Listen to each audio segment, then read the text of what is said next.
Hello दोस्तों। BPSC TRE 3 के लिए जो है ना, जो भी मैथ के क्वेश्चन आपके टीआरई 3 का जो कैंसिल पेपर हुआ था उसमें जो मैथ के क्वेश्चन आए, टीआरई 2 में जो मैथ के क्वेश्चन आए उनको अपन हल करेंगे। और आप ये सेशन जो है ना, एक बार देखना मैथ कैसे आप जो है पल भर में आप सीख जाएंगे। ठीक है, एक एक क्वेश्चन बिल्कुल ईजी तरीके से समझाऊंगा आपको। देखिए पहला प्रश्न है, प्रथम 5 अभाज्य संख्याओं का योग कितना है। आप बोलोगे सर ये तो बच्चों वाला क्वेश्चन है। अब यहाँ तुम्हें अगर ये पता होता कि अभाज्य संख्या होती क्या है, ध्यान रखना वे संख्या हैं जिनमें खुद का ही भाग जाए, दूसरे का भाग नहीं जाना चाहिए। लेकिन एक जो है ना, एक बस इसका आंसर इसी में छुपा हुआ है। एक आपका न तो भाज्य संख्या होता है, ध्यान रखना, न तो आपका भाज्य संख्या है और आपकी न ही अभाज्य संख्या। याद रखना, अगर ये फैक्ट आपको याद है ना, ऐसे मान लो काफी क्वेश्चन आपके सही होने वाले हैं। ऐसा क्वेश्चन पूछता है बीपीएससी हो चाहे इसे और एग्जाम हो।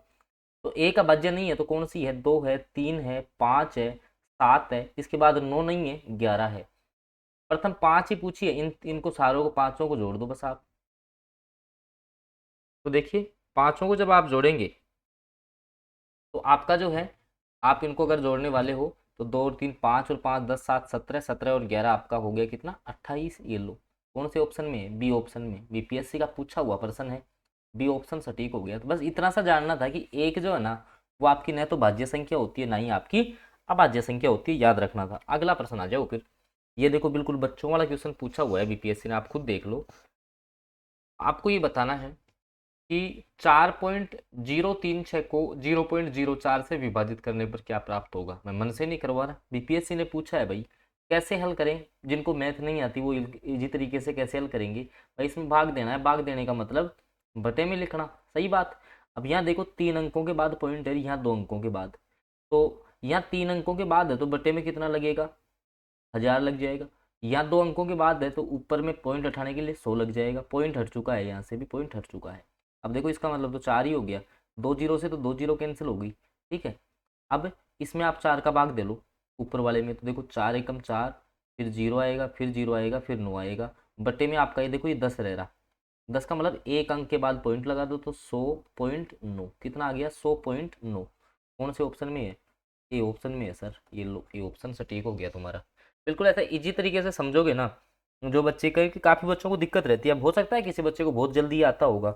और बाकी ये देखो, जैसे मान लो जिस बच्चे की जो है अभी तैयारी नहीं हुई, तो 40% जो जीके जीएस के आते हैं ना तुम्हारे भाई, 40+80 के पैटर्न पे तुम्हारा पेपर होगा। तो ये जो 40% आ रहे हैं जीके जीएस के, उनके लिए जो है ये पीडीएफ मात्र 90 में उपलब्ध है। इसके लिए आप, ये नंबर है, इस पर आप लोग व्हाट्सएप मैसेज कर सकते हैं। ठीक है, 40 में से 30 के आसपास आप सही कर देंगे। इस पीडीएफ में math, science, current affair, GK सब कुछ जो है ना, वो हमने समाहित करने की कोशिश की है। अगला क्वेश्चन आ जाइए। अगला जो क्वेश्चन है, अगले क्वेश्चन में आपको निकालना है घनमूल। ठीक है, ये संख्या है, इसका घनमूल आप बताइए। तो देखिए 0.000216, ठीक है, इसका घनमूल।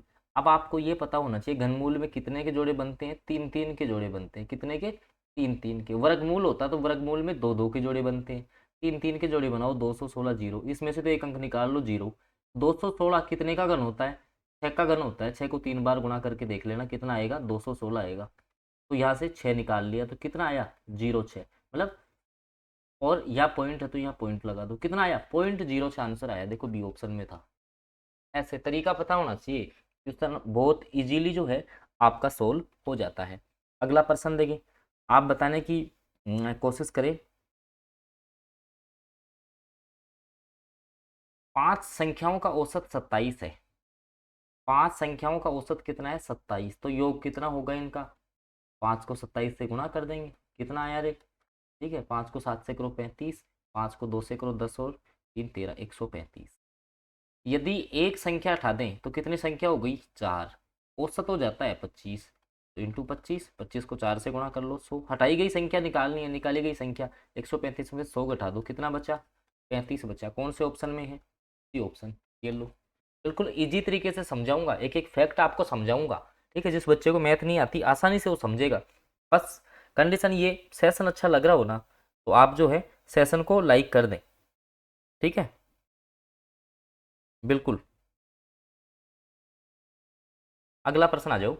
एक छात्र के अंक जो हैं वो गलती से 63 की बजाय 83 दर्ज हो गए। इस कारण कक्षा का जो औसत अंक है वो आधे से बढ़ गया, मतलब औसत कितना बढ़ा है, आधा बढ़ गया, कितना बढ़ा है, आधा बढ़ गया, ठीक है। तो 63 से कितने हुए, 83 हुए, मतलब कि 20 अंकों का फर्क आया, कितने का आया, 20 अंकों का जो है वो सीधा सीधा फर्क आया, औसत आपका बढ़ गया आधा। अब जब आधा बढ़ रहा है तो 20 में कितना बढ़ जाएगा, 20 के हिसाब से आप खुद देखो भाई, कक्षा में छात्र कितने हैं, जब 20 अंक बढ़े हैं और सारों के आधे आधे अंक बढ़े हैं, ठीक है, तो 20 में आधे आधे इससे करोगे तो कितने हो जाएंगे, 40। तो ध्यान रखना शुरू में छात्र कितने थे, 40 छात्र। ये तो बिल्कुल देसी तरीके से, इजी तरीके से समझा दिया है मैंने आपको, ठीक है। वापस समझो भाई, औसत कितना बढ़ा रही, औसत जैसे आधा बढ़ गया सर, आधा बढ़ा है ना, और कितने नंबर ज्यादा होने से, 20 ज्यादा होने से, 20 में आधा आप करोगे ना, तो भाई आधे आधे के 20 हिस्से करो, कितने हो जाएंगे, 40। तो बी ऑप्शन, ये लो इजी तरीके से समझा दिया, कोई आपकी मैथ की वो नहीं लगाई, बिल्कुल कॉमन सेंस से क्वेश्चन हल किया है। अगला प्रश्न आ जाओ, ये प्रश्न देखिए, यदि 5 की घात x प्लस 3 बराबर है 25 की घात 3x माइनस 4 के, x की वैल्यू जो है ना, वो आपको निकालनी है दोस्तों। तो देखिए 5 की घात x प्लस 3 है, और इस साइड जो है ना 25 की घात 3x माइनस 4 है। तो देखिए 5 की घात x प्लस 3 ऐसे कैसे आएगा, इस 25 को लिख सकता हूँ मैं 5 का स्क्वायर, और यहाँ 3x माइनस 4, सही बात है। यहाँ पर तो देखो 5 की घात x प्लस 3 हो गया, ये दो इन दोनों से गुणा होगा, 3 दूनी 6x माइनस 4 दूनी 8, यहाँ तक हो गया। आधार बराबर है, घातें भी बराबर होंगी, x प्लस 3 बराबर हो जाएगा किसके, 6x माइनस 8 के। यहाँ से जब आप हल करोगे तो 5x बराबर जो है आपका, 5x बराबर 5 आएगा। यहाँ से कितना आ रहा है, एक बार वापस से चेक कर लीजिए, 5x बराबर जो है आपका आने वाला है कितना, 11 आने वाला है, ठीक है। x बराबर आप निकालोगे तो 11/5 आएगा, कौन से ऑप्शन में है, ये ऑप्शन में ही दे रखा है, ये ऑप्शन सटीक हो गया तुम्हारा इस पर्सन का। बोलो समझ में आया कि नहीं आया, स्क्रीनशॉट साथ में ले ले आप क्वेश्चन का, फिर बाद में आप हल करें ना तो आपको यहाँ से समझ में आना चाहिए। और एग्जाम तक पूरी मैथ करवा देंगे, घबराने की आवश्यकता नहीं है, सारे सेशन देखोगे तो आप बिल्कुल जो है सब कुछ आपको समझ में आएगा।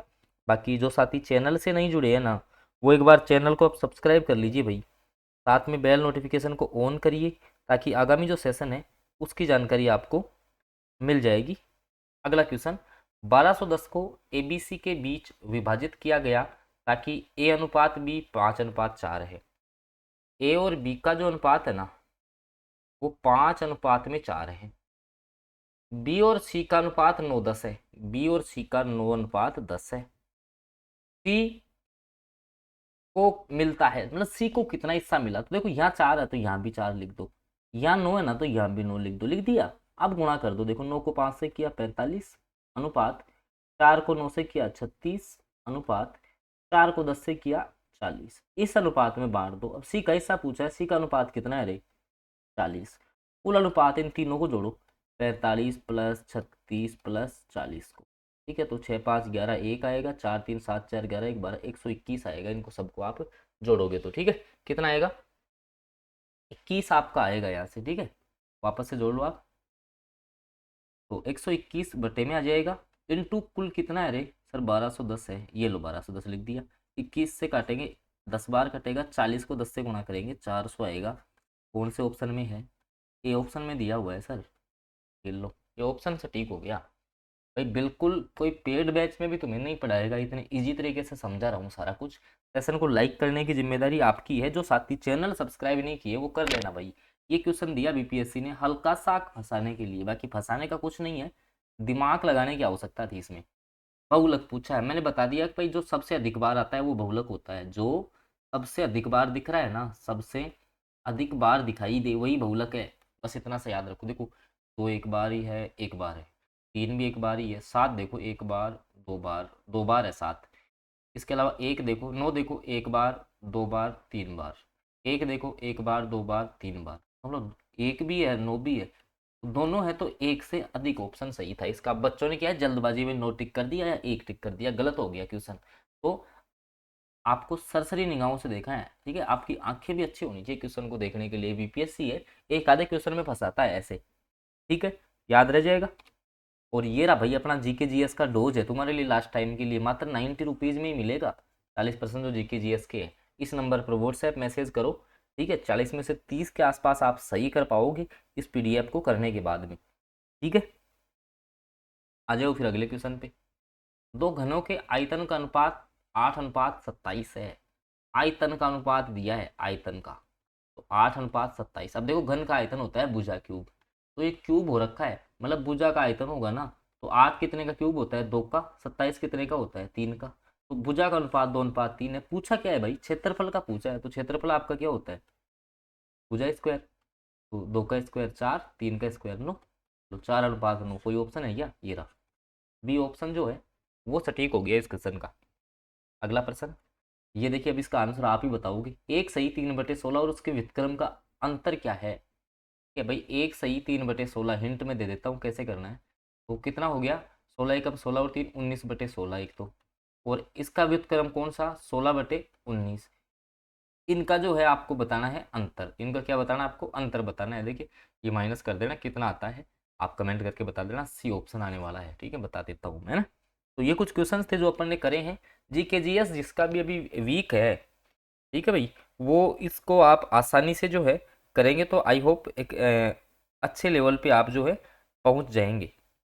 ठीक है।